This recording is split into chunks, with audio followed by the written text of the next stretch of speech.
Plan. आम आदमी भाग्य के बल पर जिंदा है। कानून तोड़ने में हम जिस बहादुरी की फीलिंग डेवलप करते हैं, excuse me please, will you please bring up a glass of water for me, और थैंक यू।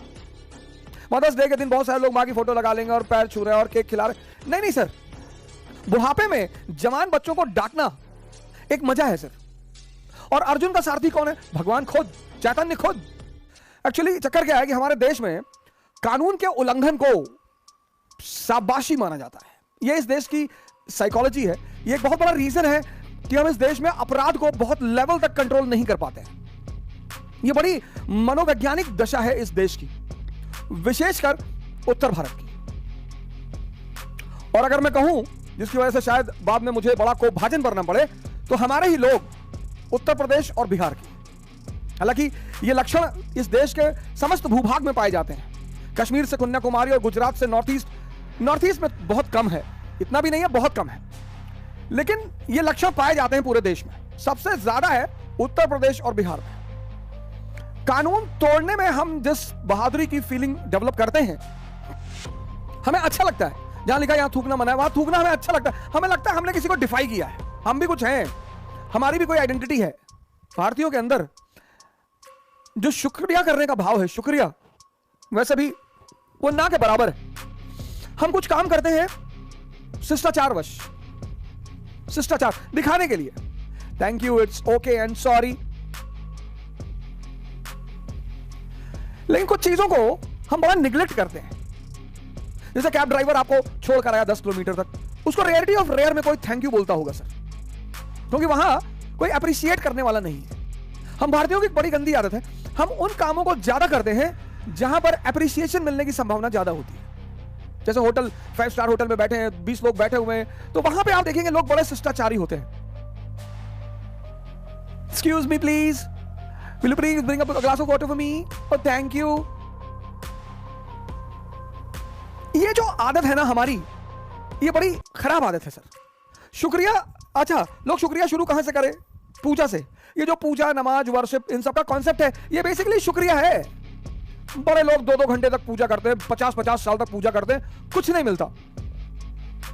5-5 वक्त की नमाज पढ़ते हैं, हर संडे को चर्च जा रहे हैं, गुरुद्वारे जा रहे हैं, और दुखी हैं कि कुछ मिल ही नहीं रहा है।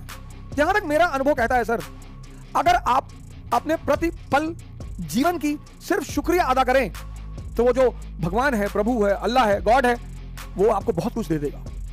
क्योंकि शुक्रिया कहने में, जैसे हम बहुत सारे हम लोग हैं, ये लंबे समय तक मुझे खुद भी समझ में नहीं आया। हमारे माँ बाप इतना हमारे लिए करते हैं, लेकिन हम उन्हें शुक्रिया नहीं कहते। मदर्स डे के दिन बहुत सारे लोग माँ की फोटो लगा लेंगे और पैर छू रहे हैं और केक खिला रहे। नहीं नहीं सर, ये लगातार किया जाना चाहिए। और खासकर जो युवा हैं 20+, क्योंकि जो भी 20+ हैं, 25+ हैं, उनके फादर मदर बुजुर्ग हो रहे होंगे, और बुजुर्गियत में प्यार बहुत बड़ी भूमिका अदा करता है। अगर बहुत सारे हमारे साथी अपने माँ बाप का सिर्फ सम्मान करना शुरू कर दें, तो मैं आपसे बता रहा हूं गारंटी के साथ कि 95% माँ बाप ऐसे ही स्वस्थ रहेंगे। सिर्फ उनकी छोटी छोटी बातें अगर मान ली जाएं तो। बुढ़ापे में जवान बच्चों को डांटना एक मजा है सर। जैसे मान लीजिए आपके माँ बाप बुजुर्ग हैं और आप 50 लोगों के सामने खड़े हैं और IAS हैं, और आपके फादर निकाला है कि बदतमीज कहीं के माचिस कहां रखे हो, और आपने हाथ बोला कि बाबूजी गलती है, पता नहीं माचिस, दूसरी माचिस ले लो। उनका खून 10-20 लीटर बढ़ जाएगा सर। बुजुर्गियत में माँ बाप का जो सबसे बड़ा आनंद है, वो है आज्ञाकारी बच्चों का होना। जैसे एग्जाम देने ही बच्चे जा रहे हैं, उसी समय सिर्फ माँ बाप इतना बोल देंगे, जाओ तुम फाड़ दोगे। कुछ माँ बाप तो अंतिम तक दरवाजे तक जाते हैं कि गलती हो गई, काट डालेंगे। क्या कर रहे हो? तुमको इस बात का एहसास नहीं है कि परीक्षा मतलब दबाव। हर माँ बाप को एक बात, हर व्यक्ति को, हर टीचर को, हर माँ बाप को एक बात स्पष्ट होनी चाहिए, परीक्षा मतलब दबाव। शल्य और कर्ण, कर्ण इतना बड़ा योद्धा है, और कर्ण का सारथी कौन है? शल्य। शल्य मतलब संदेह। और अर्जुन का सारथी कौन है? भगवान खुद, चैतन्य खुद। यह बड़ी जबरदस्त पिक्चराइजेशन है महाभारत की। ऐसे ही दुनिया में 2 तरह के लोग हैं, बड़े काबिल लोग, लेकिन जिंदगी में कुछ नहीं कर पाते। ये दोनों जो एग्जाम्पल है महाभारत के सर, एक तरफ अर्जुन, अर्जुन का सारथी कौन? कृष्ण। कृष्ण मतलब चैतन्य, आपकी कॉन्शियस। जो कभी आपको डिप्रेस कर ही नहीं सकती। दूसरी तरफ एक महारथी है जो शायद अर्जुन से भी बड़ा महारथी है, कर्ण। इसका सारथी कौन? शल्य। शल्य मतलब संदेह।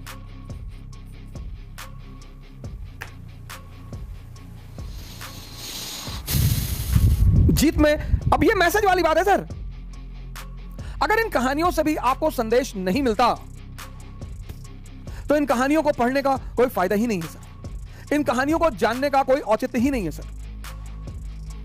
हम सब, कर्ण ज्यादा बड़ा महारथी है, ऐसे मैंने अपने जीवन में देखा, अपने बड़े सारे मित्रों को देखा, बड़े सारे ऐसे लोगों को देखा जो बहुत बड़े उदाहरण थे। विनोद कांबली का जब क्रिकेट कैरियर शुरू हुआ तो जो क्रिकेट के पंडित थे उन्होंने तो बड़ी बड़ी भविष्यवाणियां कर रखी थी। मैंने यूपीएससी की परीक्षा में देखा, एक से एक धुरंधर, कुछ कर ही नहीं पाए। एक से एक धुरंधर, एक से एक।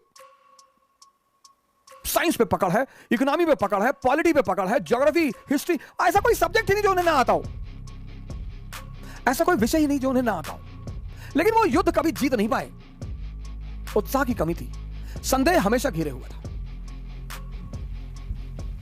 बस कोई कृष्ण नहीं मिला जीवन में और वो हार गए। इसलिए जहां भी युद्ध है, ये कोरोना महामारी युद्ध ही है सर, जहां भी युद्ध है वहां चैतन्य की जरूरत है, वहां उत्साह की जरूरत है, वहां प्रेम की जरूरत है। प्लान, आम आदमी भाग्य के बल पर जिंदा है, प्लान कर ही नहीं सकता। और अगर उससे कहे तो भैया प्लान कर लो, अरे क्या प्लान कर ले, मान लो कल कयामत आ जाए तो, उसके अपने बहाने, उसके अपने एक्सक्यूज है कि प्लानिंग से क्या होता है, मायावती जी इतने गरीब घर में पैदा हुई, भगवान की महिमा थी। तो हाँ, भगवान की महिमा थी, उससे मैं कहां कह रहा हूं, लेकिन भगवान की महिमा के साथ उनके कर्म भी हैं। सिर्फ भगवान की महिमा पर नहीं चलती दुनिया, नहीं तो मंदिर का पुजारी का बेटा आईएएस होता, नहीं तो मस्जिद के इमाम के बेटे ही आईएएस होते, नहीं तो चर्च के पादरियों के बेटे ही आईएएस होते और राजा होते। अगर सिर्फ भगवान के बल पर यह दुनिया चल रही होती तो सबसे ज्यादा परिवार किसके खुशी होते? पुरोहितों के। उन्हीं के बच्चे सबसे सफल होते, उन्हीं के बच्चों की अच्छी शादी होती, उन्हीं के बच्चों की नौकरी लगती। पर बड़े सारे लोगों के मां बाप नास्तिक हैं, उनके बेटे बहुत ऊंचाई पर हैं, उनके बच्चे बहुत ऊंचाई पर हैं। नास्तिक होने का मतलब यह है कि आपको कोई ऐसा व्यक्ति जीवन में नहीं मिला जो आपके अंदर ईश्वर के प्रति आस्था पैदा कर सके। बस नास्तिक का मतलब यह नहीं जो भगवान को डिफाई करता हो कि मैं भगवान नहीं मानता। नहीं नहीं, ऐसा नहीं है। नास्तिक मतलब वो व्यक्ति जिसको आज तक किसी ऐसे व्यक्ति से मुलाकात नहीं हुई, किसी ऐसे साइंटिफिक व्यक्ति से जो उसके अंदर भगवान के प्रति आस्था पैदा कर सके। नास्तिक अगर इसलिए भगवान को नहीं मानता क्योंकि उसे कोई समझाने वाला नहीं मिला, तो वो असली नास्तिक है।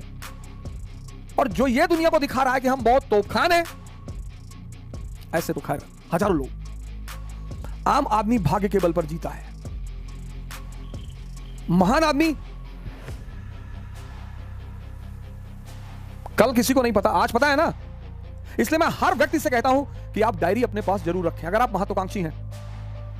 और सुबह जैसे उठें, दो चीज आपके बगल में होनी चाहिए। एक, धार्मिक ग्रंथ, आप जिस भी धर्म के हैं। न्यूज़पेपर सुबह उठकर कतई ना पढ़ें। हिंदुस्तानी न्यूज़पेपर मतलब जहर। सुबह उठते ही सारी नेगेटिव खबर अंदर चली जाती है। एक तो अपना धार्मिक ग्रंथ अपने बगल रखें, कुरान, बाइबल, गीता, जो भी आपको रखना है, और एक डायरी। उठे, प्रभु का नाम ले, एक पेज पढ़ें, एक लाइन पढ़ें, एक दोहा पढ़ें, एक आयत पढ़ें। पॉजिटिविटी से दिन की शुरुआत करें और उसी समय पूरा शेड्यूल दिन भर का नोट डाउन कर लें। 12 बजे यहां जाना है, गर्लफ्रेंड से मिलने जाना है, 3 बजे मूवी देखनी, सब कुछ शेड्यूल्ड। शेड्यूल टूटना नहीं चाहिए। अगर पढ़ने का शेड्यूल है और आपकी बुआ आ गई, उनके बच्चे आ गए कि नहीं नहीं मूवी देखने चलेंगे, अरे टिकट हम लेकर आए और भैया आप कैसे नहीं जाएंगे, और यही सब होगा, भगा दीजिए सर। और मूवी देखने का शेड्यूल है तो पढ़िए भी मत। लेकिन ऐसा ना हो कि हफ्ते में 5 दिन मूवी देखने का शेड्यूल है। आपके जीवन में मस्ती भोजन में नमक की तरह होनी चाहिए, होनी जरूर चाहिए सर, होनी जरूर चाहिए। आपके जीवन में मस्ती नमक की तरह, भोजन में नमक गायब, चाहे जितना अच्छा भोजन हो, चाहे जितना अच्छा, खत्म। और जिसने इस सिद्धांत को पकड़ लिया कि जीवन में मस्ती नमक की तरह होगी, वो हमेशा मस्त रहा। और अगर आप नमक के बराबर सब्जी कर दोगे और सब्जी के बराबर नमक कर दोगे तो नेचर को कंट्रोल करना आता है सर। एक से एक धनाढ्यों को कंट्रोल कर रखा है उसने, शुगर देकर, डायबिटीज देकर, खूब पैसा, अथाह पैसा। उनका ड्राइवर बैठ के आधा किलो मिठाई उनके सामने खा जाता है, वो देख रहे हैं कि नहीं नहीं अरे भैया 300 मॉर्निंग में फास्टिंग, शुगर 250 है, अब इतना पैसा लेकर करोगे क्या? मस्ती और मजा दोनों बहने हैं, मस्ती और मेहनत, सॉरी, मस्ती और मेहनत दोनों बहने हैं। एक को छोड़ोगे दूसरे अपने आप रूठ जाएगी। इसलिए जितनी मस्ती करना है उसकी डबल प्रोपोर्शन में मेहनत करो। M = M, मस्ती = मेहनत। आओ कभी दिल्ली, करवाएं तुमसे 40 किलोमीटर की cycling early in the morning. आओ, उदास होने की कोई जरूरत नहीं, निराश होने की कोई जरूरत नहीं, घबराने की कोई जरूरत नहीं है, पैनिक होने की कोई जरूरत नहीं है।